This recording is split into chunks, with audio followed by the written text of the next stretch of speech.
This is the Construction Leading Edge podcast from constructionleadingedge.com. My name is Todd DeWalt, and it's my job to help you grow your leadership skills, grow your business, and grow your income.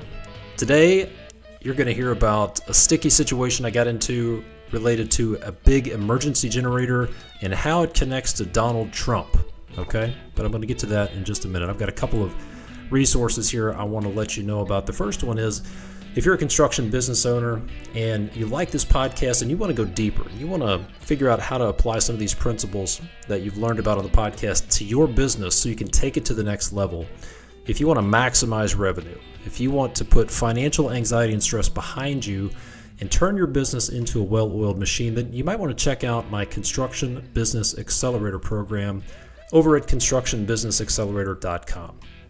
Here's what one of the members would tell you. It's Roy from Ohio. He says this: Todd does a great job helping companies like ours to grow. We've implemented a lot of what we've learned in the CBA that has been helping manage and grow our company. Another one of my clients, Jay and Trey from Texas, said this: You've given us information on programs we didn't know existed that have been a huge help. Your expertise helps us solve a lot of problems in a very easy way versus us having to go reinvent the wheel. Your knowledge and expertise have also helped us to shift our paradigm away from being just a small operation.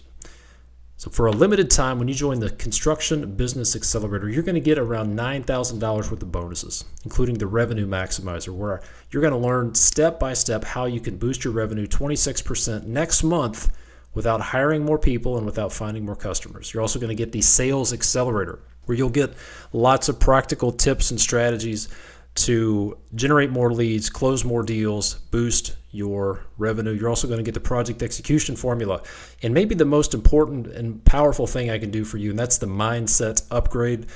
And you're getting going to get a whole lot more. These bonuses will not be around for long, and there are only so many spots available. So to find out how you can get into the Construction Business Accelerator, maximize revenue, put financial anxiety and stress behind you, and turn your business into a well-oiled machine, go to constructionbusinessaccelerator.com.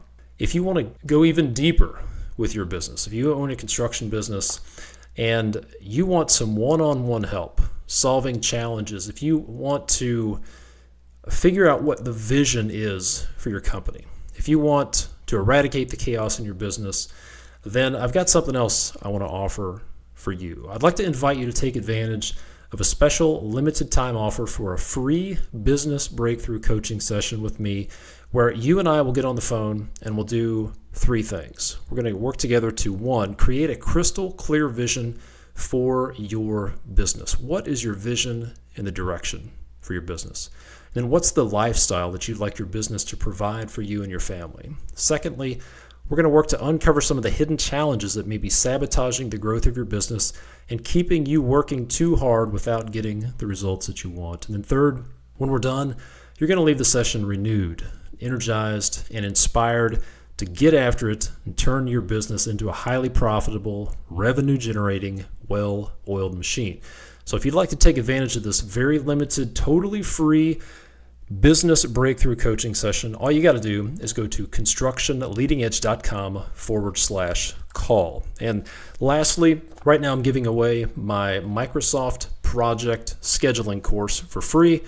You can go to constructionleadingedge.com/schedule and request your free DVD. All you have to do is pay a few bucks for shipping, and I will give you the DVD as my gift to you, because it's extremely important that you are able to create your own construction schedule. So now, let's talk about that generator and Donald Trump. A few years ago, I found myself in a sticky situation. I was managing a project, about a $28 million office building project, and the contract called for a new emergency generator. And our client, who was moving across the parking lot, had an existing emergency generator that they were going to have to leave. So we were investigating the option of just relocating, redeploying their existing generator. Seemed like a no-brainer, and they could save some money. They wouldn't have to dispose of the generator. Win-win all around, right? Well, somebody on my team threw out a number when asked somebody asked the question on the client side, how much do you think it's going to save us to redeploy this generator?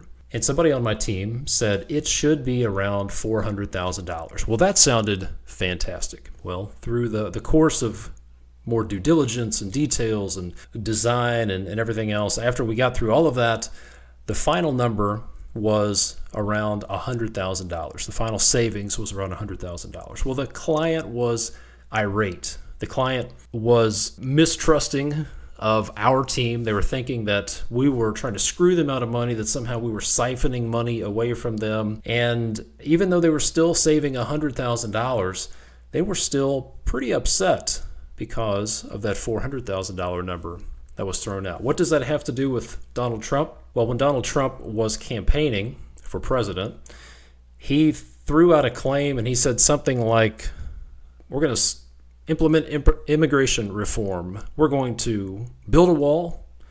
We're going to close the border. We're going to make Mexico pay for it. We're going to deport all the illegal immigrants.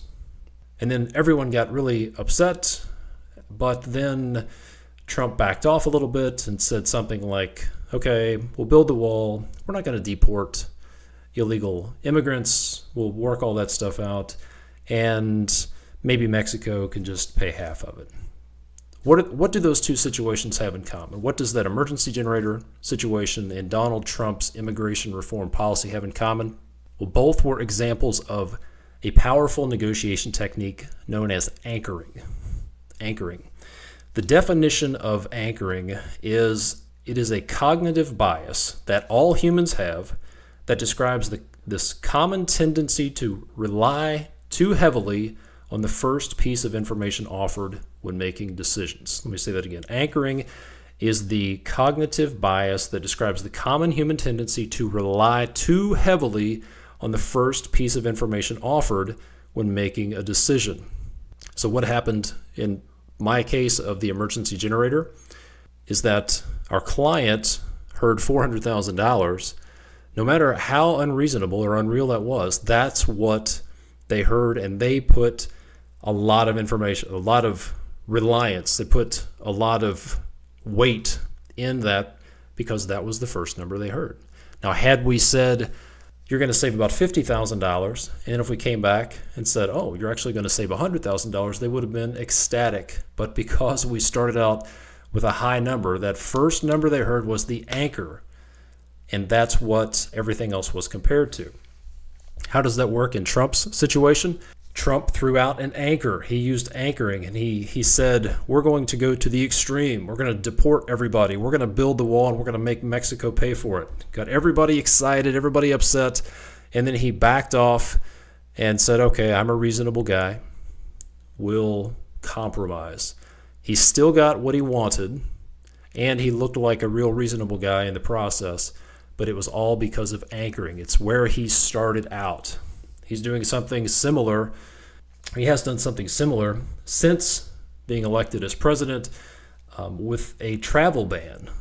He made the statement that there would be no travel, no inbound travel from certain countries, just a flat-out ban. That was his initial statement. That was the anchor he threw out. And then he negotiated back from that position, probably to where he wanted to end up anyway. And in the process, he got what he wanted and still looked like a reasonable guy. That is what anchoring does. So the anchor, the first piece of information that's thrown out in a negotiation, establishes a reference point from which all decisions will be made. Some people would call this the zone of possible agreement, the ZOPA. It establishes the zone of possible agreement. Imagine if an anchor is dropped and there's a chain attached to that anchor establishes the zone.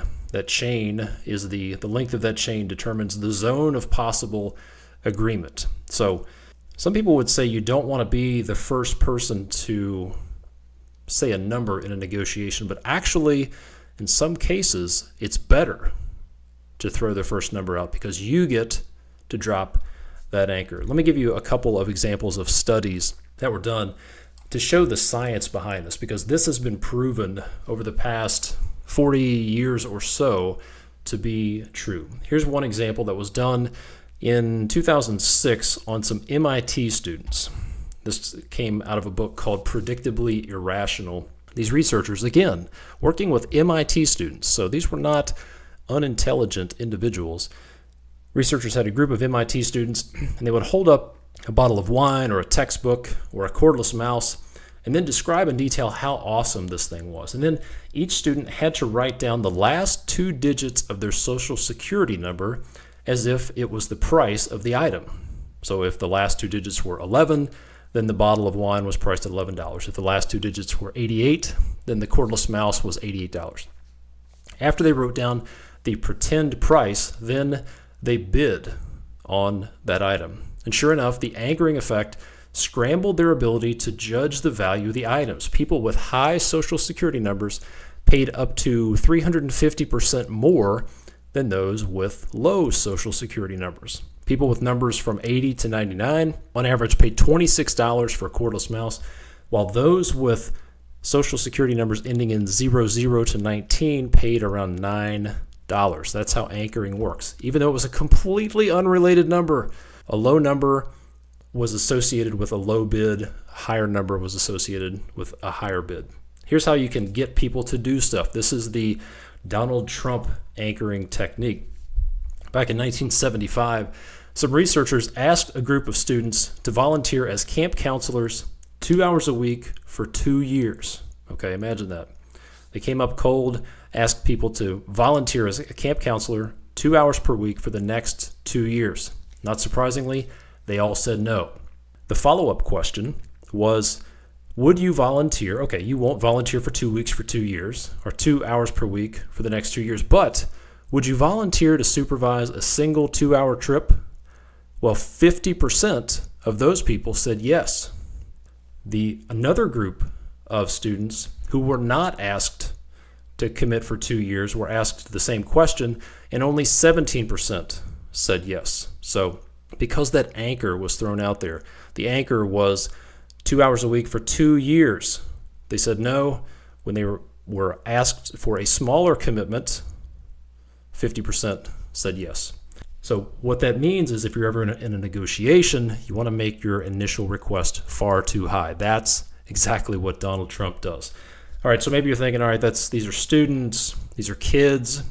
How does this apply to business? Well, good question. A Loyola professor had that exact same question, and he did an experiment to find out if this principle and this idea of anchoring would hold true in real life big money situations, right? Because after all, when real money's involved, then people's reactions may be different, right? Well, he found that they did not. In his book, he explains a detailed experiment he ran on real estate agents. These were experts in real estate. They were asked to guess a realistic sales price for a home based on a 10-page packet of information where the only thing different, the only variance, was the list price. When the list price was $119,000, the average guess was $114,000. When the list price was $149,000, the average guess was $128,000. So changing just one digit on a piece of paper from $119,000 to $149,000 with all the other details being the same, these professionals and their opinions were influenced and changed by more than $14,000. Okay, so how does this play out in your life? How does this apply to you as a construction business owner or project manager, superintendent, estimator, foreman, engineer, wherever you're at? How does this apply to you? Well, it's very important. It applies in financial negotiations, schedule decisions, coordination issues. Let me give you a few examples. But first, let me repeat the definition of anchoring. It is the common human tendency to rely too heavily on the first piece of information that's offered. That's the anchor when making decisions. During decision-making, anchoring occurs when individuals use an initial piece of information to make subsequent judgments. Once the anchor is set, other judgments are made by adjusting away from that anchor, and there is a bias toward interpreting other information around that anchor. So if you're like me, if you were in a situation like I was in with the emergency generator, you've probably been on the wrong side of anchoring. Maybe you've given a budget or an estimate, or you've made some sort of schedule assumption or an estimate of timing, and then the final information came in different, came in higher, was going to take longer, and the customer said something like, but you said it would be, fill in the blank. You said getting a new or reusing our emergency generator would be a $400,000 savings. It's only $100,000. So let's talk about how you can make anchoring work in your favor. First of all, we'll start with cost estimating. When you provide an initial budget, make sure that your initial budget is high, and make sure the initial budget is a round number. It's maybe even a range of numbers. And then your final number, your final proposed number, needs to be lower than the initial budget, and it needs to be an exact number. So for example, if someone asks you for an initial budget, a feasibility grade estimate, a ballpark number on something, you might say, I would estimate it to be about between $275,000 and $300,000. Round numbers, a range is even better. And then the final price would come in at $245,670. So again, the anchor that you're going to throw out is a vague round number, even a range, and your final number is going to be very specific. That's going to help you out. When it comes to schedule commitments, if someone asks, how long do you think it's going to take? Sandbag. If your gut feeling is that it's going to take 4 weeks to do something, then say it could be 6 weeks, maybe even 8 weeks would be your initial estimate, and then come back with something very specific. Or keep in mind that you don't have to answer. If someone asks you for a piece of information, keep your mouth shut in some cases. It's better for you to say these 3 magic words that will keep you out of trouble, but most people avoid, which are, I don't know. It's okay to say, I don't know. If someone says, how long do you think it'll take for you to do this? I don't know. Or, I'll find out. I'll get back to you. Resist the urge to give people a piece of information that they're only going to use against you later on. Okay? Now, let's say that someone tries to use an anchor against you. Someone tries to use this technique on you. Maybe you have a client who's kind of tough and they know how to negotiate, and they try to use this price anchor on you. For example, if you provide an estimate on a project, let's say your estimate was, in this case, your estimate was $245,000, and you said it was going to take 3 months to do the project, and the client came back and said, I expect it to be $200,000 and I want it done in 90 days. Well, they're trying to anchor the conversation. And if somebody is being unreasonable and they're trying to use an unreasonable anchor, then don't negotiate with them. The first step is to diffuse their anchor and just say, I'm sorry, I don't want to play games with you, but that's just not feasible. There's no way we can do that. Don't start negotiating based on their anchor. Just diffuse that anchor and say, that's not feasible, that's not possible, that's not going to work. Don't try to negotiate. When you are, let's get back to some examples of when you are asking for something. If you're asking for a commitment, if you are trying to buy something, in many cases, you can use anchoring to your benefit. Again, this is not manipulation. This is not, I don't know what you want to call it, but it's a human tendency that you need to be aware of, and you can use it to your benefit. So if you're asking to buy something, if you're trying to negotiate a price, then you throw out an anchor and say something like, I'm looking to spend around fill in the blank. That will establish an anchor. That will establish the zone of possible agreement. You're establishing this window within which the negotiation is going to take place. All right. If you're negotiating with a subcontractor and you need something done, instead of asking them, how long do you think it'll take to get done? Especially nowadays with everyone being so busy, it would be better for you to say, I need it done in 3 weeks. If you really think it will take 4 weeks, you would throw an anchor out there and say, I really need this done in 3 weeks. Can you do it? 3 weeks becomes the anchor that they start negotiating from.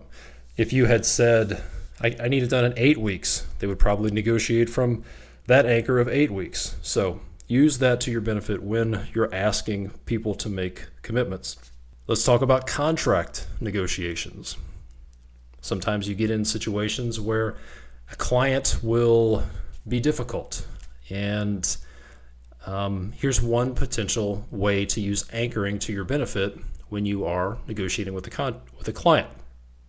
You might stipulate your terms that say, here's my price is, my guaranteed maximum price is this, my fee is this, my general conditions are this, I will commit to a schedule of X number of days, and I will not agree to liquidated damages, and I will not agree to consequential damages, and you find some other clause in their contract that you say you will not agree to. They have to be waived. And then through the course of negotiations, you would give up your waiver of consequential damages, or actually I would never give up a waiver of consequential damages, if anything, except liquidated damages instead of consequential damages. We can get into that in a different podcast. But to give something up, have a sacrificial lamb that you would give up. Start off strong. This is our deal. This is how long, this is what we'll commit to, and we will not accept these terms. And then as you go through the negotiation, back off on the terms you do not accept, but make sure you stick to your guns on what you really need. If you are an employee and you are negotiating a compensation package, then you might start off the negotiation by saying, instead of asking what the position pays, you would propose your compensation that says, I need X number of dollars in salary, a truck allowance of X number of dollars, phone, computer, all office accessories, 4 weeks paid vacation, health insurance, etc. And then they may push back a little bit, and then you're the reasonable guy, and you say, all right, I'll take all of that and only 3 weeks of vacation. How does that sound? You set the anchor high, and then you back off. That's how that works. So there's some examples of that will keep you out of trouble when you are making budgets, financial estimates, schedule commitments. There's a tip there for you when somebody tries to use anchoring on you, and a few other examples for you. So hopefully that helps you. If you have any specific questions about this, I'd love to hear from you. Send me an email, todd@constructionleadingedge.com. Don't forget, if you're a business owner, a construction business owner, and you want to help establishing the vision of your company, if you want to identify some of the hidden blocks, some of the hidden roadblocks and obstacles that are holding you back, then go sign up for a free business breakthrough call at constructionleadingedge.com/call. If you're a construction business owner and you're ready to take your business to the next level, you want to join a group of other small construction business owners who are doing just that, maximizing revenue, turning their businesses into well-oiled machines, then check out the Construction Business Accelerator over at constructionbusinessaccelerator.com. My name is Todd DeWalt. I appreciate the reviews and the ratings. If you could take a minute, if you enjoy the podcast, and leave a rating, leave a review, I would greatly appreciate that. I always love to see the feedback. And that is all for this podcast. I will see you next time. Thanks.